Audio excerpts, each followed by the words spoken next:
नमस्कार दोस्तों, आज हो गई है 7 जून 2020 रविवार। तो आइए जानते हैं आज के मुख्य समाचार। टुडे ब्रेकिंग न्यूज के इस वीडियो में जानेंगे देश भर की तमाम बड़ी खबरों को।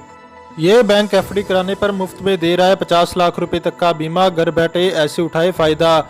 इसके बाद हम जानेंगे किसानों को इस स्कीम का फायदा उठाने के लिए 31 जुलाई तक देने होंगे ये डॉक्यूमेंट, सरकार ने दी जानकारी। इसके बाद हम जानेंगे यूपी सरकार ने फिर जारी की अनलॉक 1.0 को लेकर गाइडलाइंस, अब ये होंगे नए बदलाव। इसके अलावा प्ले स्टोर से इन ऐप्स को डिलीट करने पर भड़के यूजर्स, कहा मेड इन चाइना है गूगल। अगली बड़ी खबर में हम जानेंगे कि कोरोना के चलते अब देश के सभी स्कूलों में 30 जून तक छुट्टी, ऑनलाइन ही होंगी क्लास। अगली बड़ी खबर में हम जानेंगे कि कोरोना संक्रमण के मामले में चीन को पीछे छोड़ सकता है महाराष्ट्र। दोस्तों, आज की पहली बड़ी खबर में पेश है चीनी बीमारी का बिल्कुल ताजा अपडेट पूरे देश भर से। देश में कोरोना संक्रमितों की संख्या 2,39,644 हो गई। ये आंकड़े covid19india.org और राज्य सरकारों से मिली जानकारी के अनुसार है। वहीं केंद्रीय स्वास्थ्य मंत्रालय ने भी शनिवार को कोरोना के आंकड़े जारी किए। इसके मुताबिक देश में संक्रमितों की संख्या 2,36,657 हो गई। 1,14,073 ठीक हो गए। वहीं 6,642 लोगों की मौत हुई। स्वास्थ्य मंत्रालय ने बताया कि देश में कोरोना के 1,15,942 एक्टिव केस है। इनमें से महाराष्ट्र, दिल्ली और तमिलनाडु में 70,235 सक्रिय मामले हैं, जो कि कुल सक्रिय मामलों का 60.57% है। महाराष्ट्र में 42,024, तमिलनाडु में 12,700, दिल्ली में 15,311 एक्टिव केस हैं। चलिए बढ़ते हैं अगली बड़ी खबर की तरफ। ये बैंक एफडी कराने पर मुफ्त में दे रहा है 50 लाख रुपए तक का बीमा, घर बैठे ऐसे उठाए फायदा। देश में कोरोना वायरस संक्रमण को रोकने के लिए लॉकडाउन जारी है और सोशल डिस्टेंसिंग बनाए रखना जरूरी है। इसलिए ज्यादातर बैंक अब ऑनलाइन सुविधाओं पर ज्यादा जोर दे रहे हैं। इसी कड़ी में डीसीबी बैंक ने अपने ग्राहकों के लिए नई सुविधा शुरू की है। बैंक ग्राहकों को ऑनलाइन एफडी अकाउंट, मुफ्त लाइफ इंश्योरेंस और अच्छी ब्याज दर ऑफर कर रहा है। डीसीबी की नई एफडी स्कीम के बारे में जानिए। CNBC TV 18 की खबर के मुताबिक फिक्स डिपॉजिट या फिर फ्री लाइफ इंश्योरेंस कवर के फायदे के लिए डीसीबी जीपी ऑनलाइन सुरक्षा फिक्स्ड डिपॉजिट को चुन सकते हैं। एक एफडी धारक तिमाही आधार पर कंपाउंडिंग को चुन सकता है या मासिक या तिमाही आधार पर कमाए गए ब्याज को प्राप्त कर सकता है। 3 जून 2020 से 3 साल के फिक्स डिपॉजिट पर ब्याज दर सालाना 7.35% है। बात करेंगे आज की अगली बड़ी खबर की। आपकी फेवरेट बाइक और स्कूटर पर मिल रहा है अभी तक का सबसे बड़ा ऑफर।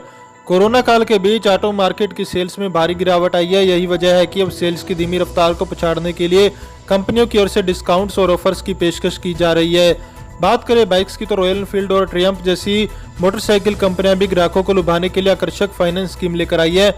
इन ऑफर्स में जीरो डाउन पेमेंट, EMI जैसे कई ऑप्शन मौजूद है। आइए जानते हैं मोटरसाइकिल ब्रांड्स रॉयल एनफील्ड और ट्रियम्फ के भरपूर ऑफर के बारे में। अगर आप बुलेट खरीदने का मन बना रहे हैं तो आप अपनी पसंदीदा बुलेट को अब लो EMI और लो डाउन पेमेंट ऑफर के साथ खरीद सकते हैं। देना होगा कम डाउन पेमेंट। अब इस दुख को खरीदने के लिए पहले के मुकाबले कम डाउन पेमेंट देना होगा। साथ ही शुरू के कुछ महीनों तक कम किस्त भी चुकाने का ऑप्शन है। चलिए जानते हैं अगली बड़ी खबर में क्या है। किसानों को इस स्कीम का फायदा उठाने के लिए 31 जुलाई तक देने होंगे ये डॉक्यूमेंट, सरकार ने दी जानकारी।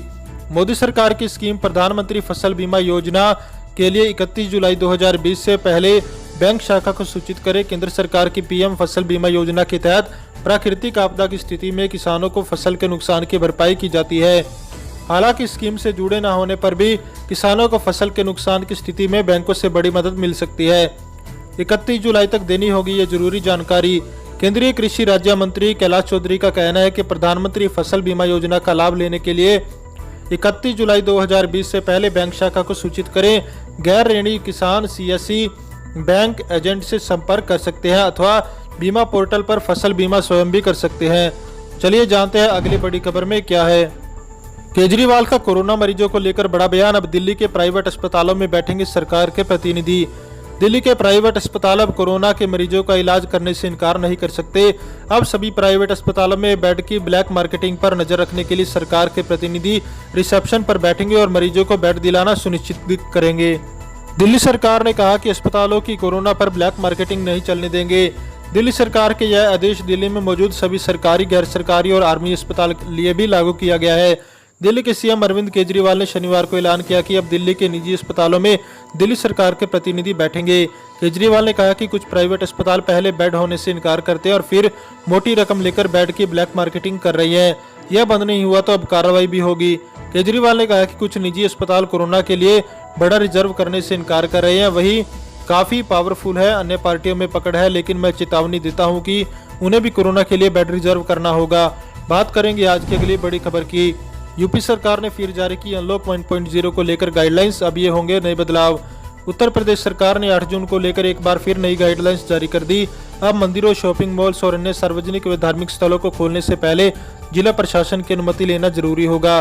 साथ ही मंदिरों में एक बार में 5 से ज़्यादा लोग प्रवेश नहीं कर सकेंगे। इसी के साथ कार्यालय व अन्य सार्वजनिक स्थानों को लेकर भी कई महत्वपूर्ण बदलाव किए गए हैं। गौरतलब है कि इससे पहले उत्तर प्रदेश सरकार ने 31 मई को गाइडलाइंस जारी की थी, जिसमें 8 जून से मंदिरों व शॉपिंग मॉल्स को खोलने की बात की गई थी। चलिए जानते हैं अगली बड़ी खबर में क्या है। योगी आदित्यनाथ बोले, राजस्थान निगम की बसें कांग्रेस की निजी संपत्ति नहीं, कोटा से बच्चों को लाने के लिए 55 लाख। उत्तर प्रदेश के मुख्यमंत्री योगी आदित्यनाथ ने बस प्रकरण को लेकर प्रियंका गांधी और कांग्रेस पार्टी का राजनीतिक स्टंट करार दिया। सीएम योगी ने कहा कि उन्होंने जो 1000 बसों की लिस्ट भेजी तो उनमें से 294 का पास या तो फिटनेस नहीं था या इंश्योरेंस नहीं था, और कुछ बसों का दोनों ही नहीं था। 67 ऐसे नंबर थे जो ना बस थी और ना ही ऑटो। 68 नंबर ऐसे थे जिनके नाम बस, ट्रक या कोई अन्य गाड़ी नहीं थी। 31 ऐसे नंबर थे जिसका रजिस्ट्रेशन ऑटो के नाम पर था। योगी आदित्यनाथ ने इसे कोरोना संकट काल में मजदूरों के साथ भद्दा मजाक बताया। योगी आदित्यनाथ ने कहा, इन सब के बावजूद उन्होंने कहा कि लिस्ट को लेकर गलती हो गई, हमें बस दे रहे हैं। कहा गया कि नोएडा और गाजियाबाद में बसें खड़ी है। हमने कहा कि गाजियाबाद और गौतम बुद्ध नगर के जिलाधिकारी को बसें उपलब्ध करा दें, लेकिन वहां भी ये बस नहीं दे पाए। बाद में उन्होंने कहा कि हमारी बसें राजस्थान से लगी आगरा सीमा पर खड़ी है। जब वहां देखा गया तो वहां भी बसें नहीं थी। हाँ, राजस्थान निगम की कुछ बसें जरूर थी। चलिए बढ़ते हैं अगली बड़ी खबर की तरफ। कोरोना से बचाव को लेकर जिला पुलिस ने जारी किया वीडियो, एक्टर सोनू सूद ने की तारीफ, सोशल मीडिया पर हो रहा वायरल। उत्तर प्रदेश के झांसी में कोरोना वायरस के संक्रमण से लोगों को बचाने के लिए झांसी पुलिस का बनाया गया वीडियो सोशल मीडिया पर लोकप्रिय हो रहा है। इस वीडियो को फिल्म अभिनेता सोनू सूद ने भी जमकर सराहना कर लोगों से वीडियो में दिखाए 14 टिप्स अपनाने की अपील की। सोनू सूद ने पुलिस के कार्य को भी जमकर सराहा। कोरोना वायरस के संक्रमण में नौकरी करने वाले वे आम नागरिक भूल करते हुए देखे जा रहे हैं, इसलिए पुलिस ने 14 पॉइंट में समझाने के लिए वीडियो ऑडियो बनाया है। एसपी सिटी राहुल श्रीवास्तव बताते हैं कि मौजूदा समय लोग वीडियो ऑडियो देखकर ज्यादा समझते हैं। कोरोना संक्रमण से बचने के लिए वेबसाइट, मोबाइल ऐप तो मौजूद है, लेकिन मौजूदा हालात में लोग वीडियो देखकर और सुनकर ज्यादा जल्दी समझते हैं और उनके दिमाग में वह बना रहता है, इसलिए 14 प्रमुख पॉइंट पर यह वीडियो बनाया गया। चलिए जानते हैं अगली बड़ी खबर में क्या है। कोरोना संकट के बीच नेगेटिव सेंटीमेंट से भारत में चीन की ऑटो कंपनियों के लिए और बड़ी मुश्किलें। वायरस के कारण ज्यादातर देश चीन की कंपनियों और उत्पादों के खिलाफ हो गए हैं। वहीं भारत में कोविड-19 के अलावा लद्दाख सीमा पर तनाव के कारण भी लोगों की भावनाएं चीन के खिलाफ हो गई हैं। देश में चीन के उत्पादों के खिलाफ एक और बात कई अभियान शुरू हो चुके हैं। सोशल मीडिया पर लोग चीन के उत्पादों का बहिष्कार करने की अपील कर रहे हैं। ऐसे में भारत में मौजूद चीन की ऑटो कंपनियों के सामने नई चुनौतियां पेश आ रही हैं। इस समय ऐसा लग रहा है कि 2 साल पहले अमेरिका के राष्ट्रपति डोनाल्ड ट्रंप की चीन के साथ शुरू की गई ट्रेड वॉर में अब कई देश जुड़ते जा रहे हैं। जापान, भारत और अमेरिका ने चीन के खिलाफ कई कदम उठाए, उनमें चीन से अपना निवेश वापस खींचने जैसे कदम भी शामिल है। अगली बड़ी खबर, प्ले स्टोर से इन ऐप्स को डिलीट करने पर भड़के यूजर्स, कहा मेड इन चाइना है गूगल प्ले स्टोर से वायरल हुई ऐप्स रिमूव चाइना ऐप्स को डिलीट करने पर भारतीय यूजर्स काफी नाराजगी जाहिर कर रहे हैं। ट्विटर पर लोग ऐसे भड़ास निकाल रहे हैं कि यहाँ हैशटैग के साथ गूगल प्ले स्टोर ट्रेंड कर रहा है। जानकारी के लिए बता दें कि यह लगातार दूसरी बार हुआ जब गूगल ने किसी ऐप को डिलीट किया। इससे पहले कल ही गूगल प्ले स्टोर से टिकटॉक को टक्कर देने वाली मित्रों ऐप को भी रिमूव कर दिया गया था। गुस्सा हुए कुछ यूजर्स का कहना है कि गूगल चीन से मिला हुआ है और उसे अपना लोगो बदल देना चाहिए। कुछ यूजर सवाल कर रहे हैं कि गूगल किसी ऐसी ऐप को कैसे डिलीट कर सकता है जिसे 4.9 स्टार रेटिंग मिली हो। बात करेंगे आज की अगली बड़ी खबर की। कोरोना के चलते अब मध्य प्रदेश के स्कूलों में 30 जून तक ऑनलाइन होगी क्लास। कोरोना वायरस के संक्रमण को देखते हुए मध्य प्रदेश सरकार ने राज्य के सभी स्कूलों की छुट्टियां 30 जून तक बढ़ा दी। कोरोना वायरस को देखते हुए पहले सरकार ने 7 जून तक स्कूलों में अवकाश की घोषणा की थी, लेकिन प्रदेश में वायरस के संक्रमण की रफ्तार को देखते हुए इन छुट्टियों को अब 30 जून तक बढ़ा दिया गया। शनिवार को मध्य प्रदेश शिक्षा विभाग ने इस आशय की अधिसूचना जारी कर दी। विभाग ने इस बाबत जारी नोटिस में कहा कि प्रदेश के समस्त शासकीय, अशासकीय विद्यालय और शिक्षक प्रशिक्षक संस्थाओं में विद्यार्थियों और शिक्षकों के लिए पहले 7 जून तक अवकाश घोषित किया गया था, लेकिन कोरोना संक्रमण को देखते हुए इसे 30 जून तक बढ़ाया जा रहा है। चलिए जानते हैं अगली बड़ी खबर में क्या है। कोरोना संक्रमण के मामले में चीन को पीछे छोड़ सकता है महाराष्ट्र। कोरोना वायरस के मरीजों की संख्या में लगातार इजाफा हो रहा है। भारत में मरीजों की कुल संख्या अब 2,36,657 हो गई। मरीजों की संख्या के मामले में भारत अब इटली को पीछे छोड़कर चौथे नंबर पर पहुंच गया है। पिछले 24 घंटे में देश में कुल 9,887 नए मामले सामने आए, जबकि 294 मरीजों की मौत हो गई। उधर महाराष्ट्र अब मरीजों की कुल संख्या के मामले में चीन को पीछे छोड़ने वाला है। चीन से आगे निकल जाएगा महाराष्ट्र। महाराष्ट्र में मरीजों की संख्या 80,000 को पार कर गई। पिछले 24 घंटे में यहां 2,436 नए मामले सामने आए, यानी कुल मरीजों की संख्या यहां 80,229 हो गई। आशंका है कि अब महाराष्ट्र अगले 1-2 दिनों में चीन को पीछे छोड़ देगा। चीन में अब तक 83,030 मामले सामने आए। यहां इस खतरनाक वायरस से अब तक 4,634 लोगों की मौत हुई। मौत के मामले में भी महाराष्ट्र चीन को पीछे छोड़ देगा। बात करेंगे आज की अगली बड़ी खबर की। चीन पर पलटवार के लिए अमेरिका सहित 8 देशों के सांसदों ने बनाया नया गठबंधन।